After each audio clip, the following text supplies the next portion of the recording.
secure attachment, it really is perhaps one of the most healing qualities that we can utilize in our healing journey, in our evolution of our soul, of this path back to wholeness that I spoke of earlier on.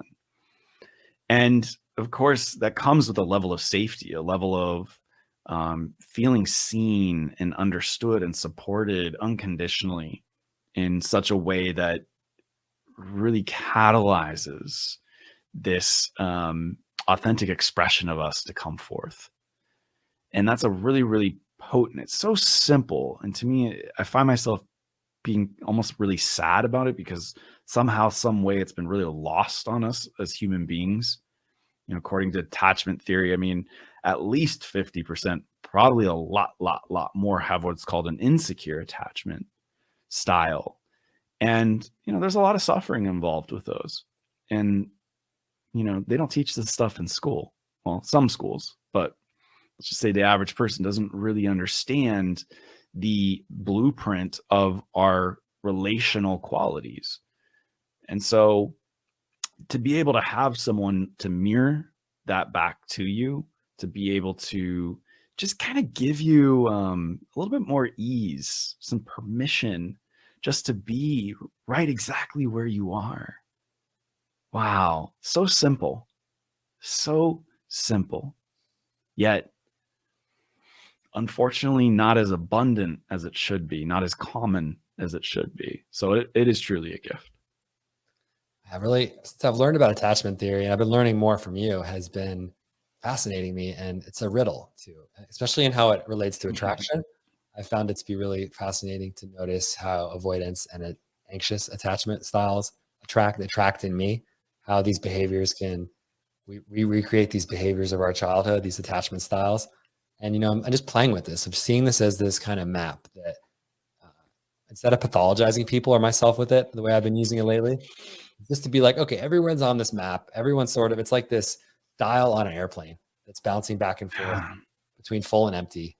And you want to get it in the middle. And the thing that I've really been harvesting around this lately, around attachment theory, and you've been reflecting this today, is that asking for what you want, knowing your attachment style, noticing when I'm feeling anxious and I am in a connection, over the type of connection that I can ask for what I need in that connection. Hey, I'm feeling anxious. I need some reassurance here on this. I'm feeling like, hey, also I've noticed I can ask, hey, I've been feeling an avoidant pattern in this type of relationship, whether it's business or intimate. I need this kind of support to That's right. be less avoidant, because this is my defense mechanism to not deal with something very uncomfortable or scary for me. And I'm needing you and as a partner to meet me in that moment. And I can only get what I need by asking. That's right. And for many of us, asking itself can be a very, very, very painful pursuit, historically speaking. So just commending you for even being able to speak up. And when we can really attune to one another's needs, and of course, within reason, right? Let's not pour from an empty cup. Let's not deplete ourselves. But to meet the small ask that we have of one another, it is so tremendously healing. So what a gift.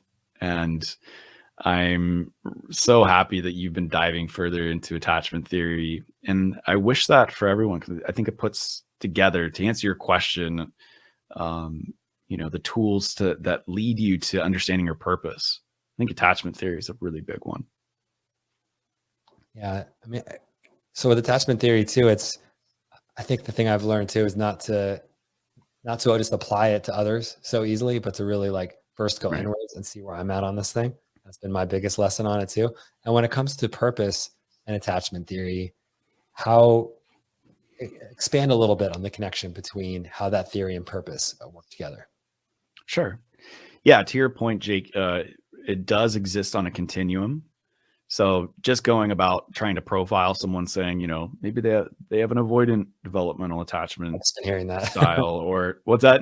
I've just been hearing that in some circles, people wanting to do that. And I think let's go deeper than that into three-dimensional human beings. That's right. We're very complex creatures. So just definitely, that's good to note there. And in regards to attachment theory and its relationship to purpose, well, to me, attachment theory is really a set of adaptations, often to these misattunements, right, from our childhood caretaker, specifically our attachment figure, which um, typically is trauma itself, these misattunements.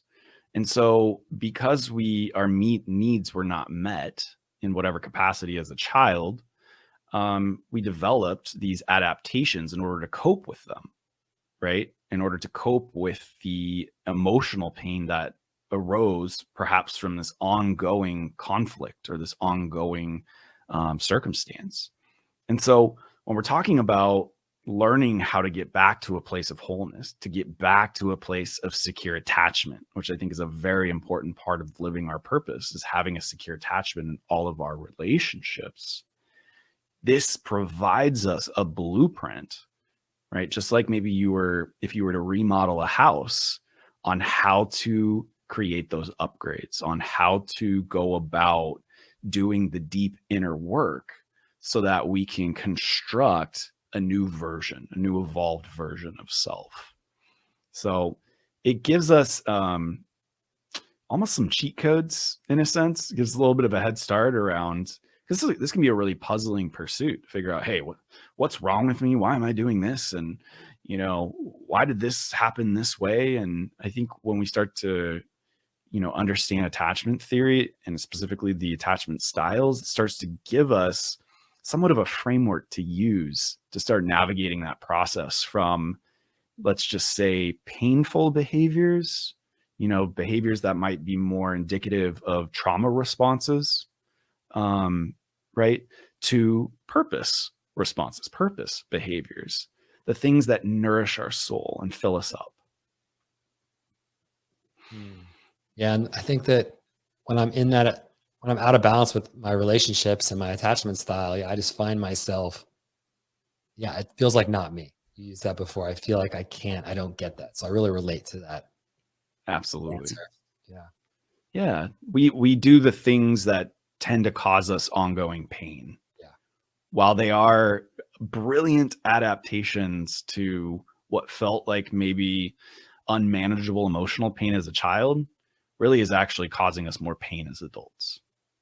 And you use the word pattern on your website and on some of your communicate around getting stuck in patterns. Stuck in patterns are important. This is, I think, a key one, right? That we're landed on here is like, these are patterning behaviors. I find that we bring awareness, we change patterns to them, and other tools to change our patterns. But it feels like this is a great example of just stuckness, to where stuckness could come from. Why are all my relationships following the same pattern? Attachment theory was one of Right. those. Oh yeah, there's a light going off. Okay, yeah, that's how I've been doing this avoidant thing. Yep. At this point, I've been doing this anxious thing, and that comes from my trauma. That comes from this point. And here's, not to simplify it all down, but here's what I need. Just Yeah. figuring it out. Here's the and there's a lot. I mean, I made it sound very simple there, but there's quite a lot of inner work into each of those steps. Yes. And feeling that happens when I've gone through this journey. It's not easy work, so I'm commending everyone that's doing it.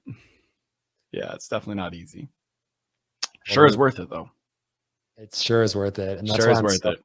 it's so important to me to get your message out and to really encourage people to work with you and connect to you and take the class, read the book. I'm all about it. So thank you for doing this important work.